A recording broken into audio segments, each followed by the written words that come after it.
My husband, Jack, made Andy Primark after receiving his inheritance. I don't need a life with you anymore. I'm inheriting $1 million. I don't need you when I have that money. His cold words suggested the end of our marriage. After a long period of living, I felt like a mere obstacle, but he doesn't know yet the significant secret associated with the $1 million inheritance. Mom, is it true that Grandpa is in critical condition? I was taken aback by my daughter Sophie's unexpected question.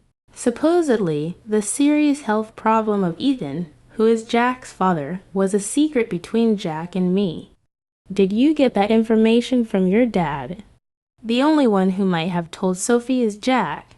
Yes, and on a call from Dad, he told me to renounce Grandpa's inheritance. Sophie's words unsettled me, and because of this single phone call, my peaceful life was about to be shaken. A few days after the call with Sophie, Ethan passed away peacefully. Since getting married, I've lived with Jack's parents, and I've never hesitated to support them when their health worsens. It's been years since Jack's mother passed away, and now we receive the news of Ethan's passing. The funeral went smoothly, but the moment I thought I was free from the tension, my husband's behavior changed dramatically. What are you doing here? Why hasn't it been cleaned properly lately? Jack frequently points out minor dust and small stains. I'm sorry, I must have missed it. I'll clean it right now. This place isn't cleaned well either. Do you really clean every day? Of course, I clean with the same routine as always. Even though I clean just as always, I can't understand why Jack is so angry, but it seemed the issue wasn't just about cleaning. Why are you serving this? I wish you'd pay more attention to the taste when you cook. It's hard when the dishes I put effort into are criticized one by one. Even the dishes he used to enjoy are now unappreciated. Is there something bothering you lately? I plucked up the courage to ask, but it seemed to worsen his mood. It's useless to deny it. To be honest, the food you make isn't good. I've been tolerating it because my parents never complain, but I've always felt its tastelessness deep down. Jack's words pierced my heart coldly and sharply. It was the first time he had ever criticized me so severely. I knew when Jack was this upset, anything I said would only fan the flames. My mom always cleaned and did laundry perfectly, and at meal times, she cooked with care without cutting corners. You're nothing like her. I've been patient, but I can't stand it any longer. This was the first time he compared me to his mother and criticized me. All I could do was reflect deeply on myself. I'm truly sorry. I couldn't have imagined that he valued my cooking so little. Jack always used to smile and say it's delicious when eating. When we first got married, his mother gave me cooking advice. To think he has always found my cooking tasteless. Tears started to flow uncontrollably. Do you think anything will change if you cry? Your tears mean nothing now. Don't show them to me. Lately, everything just feels so tedious. After saying those words, Jack suddenly stood up and left the house, slamming the door behind him. As he walked away, I called out, "Jack, where are you going?" "Come back," but it seemed he didn't hear me. My mind was in turmoil, unable to keep up with this sudden change, unable to understand what had just happened. Until a few months ago, we were a couple who shared everything. Holding hands, we shared the small joys of daily life and tackled minor grievances together. I couldn't understand why we had become so distant, and then I remembered the content of the call from Sophie. It's about Ethan's inheritance. There was a hint of hesitation in Sophie's voice. That night, Jack came home much later than usual, and I missed the opportunity to ask him about it. Was there something going on? Maybe Jack found out some information about the inheritance and wanted to keep it to himself. I tried to approach Sophie. I wonder why they're discussing inheritance while Grandpa is still in good health. She had expressed doubts about Jack and said she had conveyed the same to him. If the way the inheritance is divided doesn't change, it will all fall into my hands. Considering Sophie, I believe this is the best way. Recalling Jack's recent cold behavior towards Sophie, doubts crossed my mind. If he intends to take all the inheritance and abandon me, this thought tightened my chest and tears again welled up in my eyes. In my pain, I became keenly aware of the sounds around me. Just as the room became eerily silent, the sudden ring of the phone echoed throughout. I didn't feel up to answering, but it could be important. Checking the caller ID, I saw Jack's name, the same Jack who had left the house earlier. Taking up felt tiresome, but I also didn't want to face any backlash for ignoring it, so I hesitantly answered, "What are you doing? Don't keep me waiting."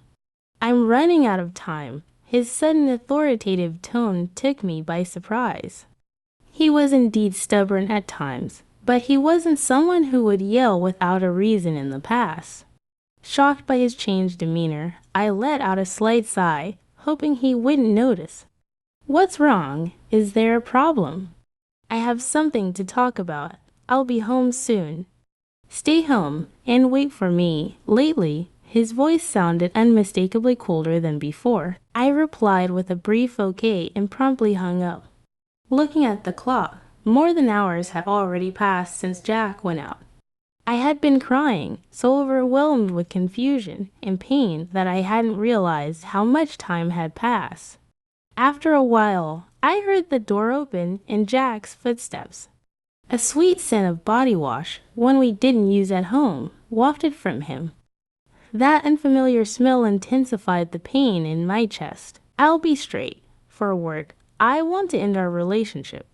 As a token of gratitude, I'll give you $1. His words were something I had feared deep down. Still, facing this reality, the shock was so immense that I felt tears drying up. "I'm genuinely tired of you not managing things at home. I want to live peacefully in my old age." Linda, too, had dreamed of a peaceful old age. However, the one who began to shatter that dream was none other than Jack. "Why are you ... single quotes." Her words trailed off as she searched for what to say. Jack looked at her with a smug smile. At that moment, a bright ringtone from Jack's cell phone filled the room. The unfamiliar tone was clearly different from his usual one. To Linda, it felt as if this unusual sound hinted at a communication from a specific individual. "I'm sorry, but I haven't finished my errands yet." Linda sensed a slight softness in Jack's voice, different from how he usually sounds towards her. Felt somewhat kinder and more intimate. Furthermore, the sweet scent of body wash in the room, the unique ringtone from earlier, and the changed tone of his voice, all of these events hinted at something he might be hiding. "I knew it," Linda whispered quietly so that Jack wouldn't hear. He had been too overt about his external affair. Considering the inheritance he might be getting soon, the alimony might be insignificant for him, even if his infidelity becomes evident. After ending his call, Jack looked down at Linda with emotionless, cold eyes. "My intentions haven't changed. I want you to sign this document. I'll contact you later. Make sure to have it signed by then. I don't plan to come back to this house. Remember, this house is now yours." Jack, without uttering another word or even looking at my face, headed towards the door. What did our long marital life of years mean? A few days later, I found myself at a lawyer's office as I gathered information about Jack's actions and Ethan's inheritance and explained it to our daughter, Sophie. Her complexion changed. It was painful to show our daughter our mistakes, but Sophie, out of love for me, let her emotions out and shed tears. Then she showed strong determination to confront Jack and introduced me to a lawyer to support us. Hello, I am Robinson. I will be handling your case. I will support you to the best of my ability." The woman named Robinson, sitting across from me, seemed to be in her late 40s, exuding a calm aura. Her neatly groomed hair and attire gave off a professional vibe. Her clear way of speaking provided me with a sense of reassurance. "I'm truly sorry for approaching you suddenly. My name is Lee Johnson. I'm a bit nervous since it's our first meeting under such circumstances." "That's all right.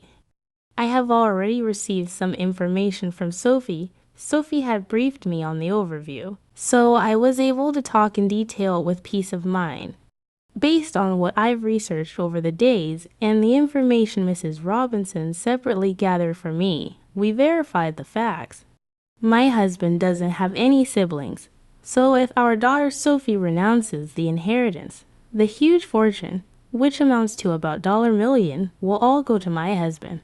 Also, his affair with a woman named Jennifer began at a bar they happened to visit, and it seemed their relationship continued for about 6 months. She seems quite different from me, and I was curious about what happened between her and my husband.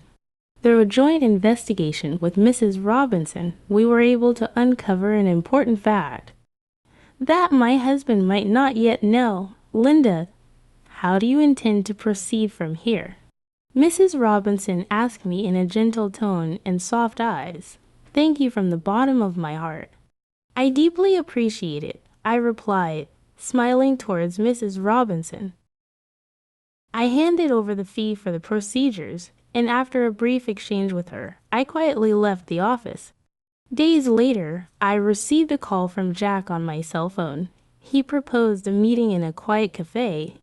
I arrived a bit earlier than our scheduled time. The cafe was surprisingly empty. The owner warmly welcomed me and suggested I pick any seat. I chose a seat by the window to enjoy the calm outside view. After a while, the entrance bell rang, and in my line of sight stood Jack and his new girlfriend, Jennifer. When Jack saw me, he smirked with a sense of pride. Are you prepared for the divorce? I was a bit surprised that this was his first statement. It seems he's convinced he's in full control. Is this your new associate? I hadn't expected him to bring her to such an important discussion, and I was astonished at his decision. I wondered if he was the man I once deeply loved. Has he changed because he cheated, or was he always like this? I can't tell. You are Jack's wife, right? My name is Jennifer. I've recently started dating him, she said with a sudden smile. I couldn't quite grasp the meaning of her sudden smile. I've heard a lot about you from Jack. Seeing you in person, you do look a bit aged. I wonder how Jack endured all these years. I feel a little sorry for him. Indeed, Jennifer seems to take great care of her appearance. She looks much younger than her actual age, in her 30s. Compared to her, I might look my age, but I can't accept the way she phrased it. Jennifer, it's those tendencies of yours I warned you about, Jack interjected. But indeed, I did think that. But Jack, if it were me, I would cherish you more, I said softly. I know, Linda, I don't want you to overthink it anymore. I just want you to file the divorce papers. I was taken aback by Jack's expected attitude. Hold on, there's something I want to discuss, I said, noticing a hint of confusion on Jack's face. What are you getting at? Is it all about your father's inheritance? Is that why, after all our years of marriage, you're deciding this? I wanted to know the truth behind all these events. I can't see how my father's inheritance and you are related. That's solely my father's. I've heard detailed stories about your father's vast inheritance from Sophie. I know how much it's worth. So what? That inheritance isn't for you to take. But I'll answer, actually, more than the inheritance itself, the end of taking care of my parents is one of the reasons I want to part with you. Just a caregiver role. How had Jack seen me? Only as a caregiver and not the loving wife I used to be. I don't even have the energy to cry. Can we speed this up? Jack, I want to start our new life. Besides, have you still not let go of Jack? Don't make me repeat myself. I'm not thinking of a new start with you now. I want you to file the divorce papers. Waves of emotion struck my heart, with intense anger and deep sadness. My hand quivered slightly. Taking a deep breath, I pulled out the divorce papers, but my name isn't written yet. The situation isn't settled yet to hand it over. You remember promising me the house and money, right? I clearly remember when we talked about it. Yeah, I did say that. I'm a man of my word, so I plan to give you the house and money. You say you're kind, But a truly kind person wouldn't just use their wife as a mere caregiver and then abandon her. So I am demanding rightful compensation of $1 million and the rights to the house. What compensation? When we talked about money, it was supposed to be $500,000. You always nitpick at the very end. Your attitude of trying to pay me the absolute minimum is so obvious, but the difference of $500,000 means a lot to me, so I think $1 million as compensation is fair. Your girlfriend is Jennifer, right? I thought of claiming from her too, but in lieu of that, I want to settle for $1 million. And I intend to sign the divorce papers right here in front of you. Jennifer reacted unexpectedly, first commenting, about $1 million should be fine. Jack, pay it if you're satisfied with it, she said. With Jennifer's statement, Jack finally accepted the alimony of $1 million. Now, we need Jack's signature on the land title change document Mrs. Robinson prepared and the notarized alimony agreement. Jack looked surprised by my preparations. Still, I calmly said, I have a life to continue too, and eased his suspicions. We took out our respective seals, lined up at the designated spot, and Jack smiled as if he anticipated something. So, Linda, will you sign the divorce papers right now? Understood. Here's the divorce paper. As I carefully wrote my name and firmly stamped it, Jack couldn't hold back his laughter and laughed out loud. Again, with this, you and I no longer have any relationship. Also, I have something to tell you. Actually, I am set to inherit $5 million, so I didn't need someone like you. Thanks for the divorce. What a foolish ex-wife you had, letting go so easily for just $1 million. Jack's voice sneered behind me as I left, followed by the loud laughter of Jack and Jennifer echoing. I hurriedly left and headed to City Hall. My only goal now is to complete this procedure as quickly as possible and sever ties with the two of them completely. They might be laughing happily now, but I wondered how long their happiness would last. A month later, I quickly sold the house I received from Jack, prepared for a new life, and decided to live near my daughter Sophie, who planned to start her life near her husband's parents' home. Since Jack's mother lived nearby, I thought there would inevitably be moments I'd feel cautious, but contrary to my concerns, Sophie's husband warmly welcomed me and was always considerate, which I found very reassuring. My daughter Sophie seemed angry at Jack's actions at first, but when I told her a certain fact, her expression changed completely, and she smiled brightly. I had a hunch that Jack would soon realize my plan. As proof, I deliberately didn't change my mobile number. The day that intuition became a reality came sooner than I thought. From the afternoon, my mobile rang repeatedly, and sure enough, it was Jack. He called many times, but at first, I purposefully didn't answer. After receiving repeated calls, I finally picked up. Hello, why are you doing this? I couldn't hide my surprise. What's the matter? You called out of the blue. Jack raised his voice. What's the problem? Where are you right now? I thought he might have visited the house we used to live in, but in reality, that house had already been sold. Since we've decided to divorce, there's no need for you to be involved anymore. Where did Sophie go? I can't find her. It seems he went to Sophie's previous house. Of course, she wasn't there, and I managed all the information and procedures related to Sophie's husband's family home. So Jack had no way of knowing. He seems to have hit a dead end and contacted me. Yes, actually, Sophie has moved to a new place, I replied calmly. Why didn't you tell me something so important? Moreover, did you know about that too? Jack seemed to have finally realized the truth. By that, are you referring to the significant hidden debt that Ethan had? Actually, when I investigated Ethan's inheritance in detail, I was shocked by the amount of the inheritance, but at the same time, I found out about a considerable hidden debt. Probably while he was alive. He estimated he could repay the debt with about $2 million and hid that fact from us. However, he passed away midway through repayment, and the hidden debt was left neglected. When you officially receive an inheritance, you are also obliged to inherit such hidden debts. Jack was blinded by the allure of easy money and neglected thorough verification and investigation. That was his big mistake. So, I have a question. Did you really know about my dad's debt? Information is easy to come by. It becomes clear to anyone with a little search. That's why I noticed it, I explained calmly. I could imagine Jack turning red with anger on the other end of the phone. Anyway, what about the promised money? What about the money you intended to return? Jack's real goal was money after all. Besides, about that property, if I had known about my dad's debt from the beginning, I wouldn't have gotten involved at all. I understand how you feel, Jack said, revealing his suspicions. I thought it deep down, but I chose not to say it. But think about it. Putting aside the money issue for a moment, you got to marry a very attractive woman, right?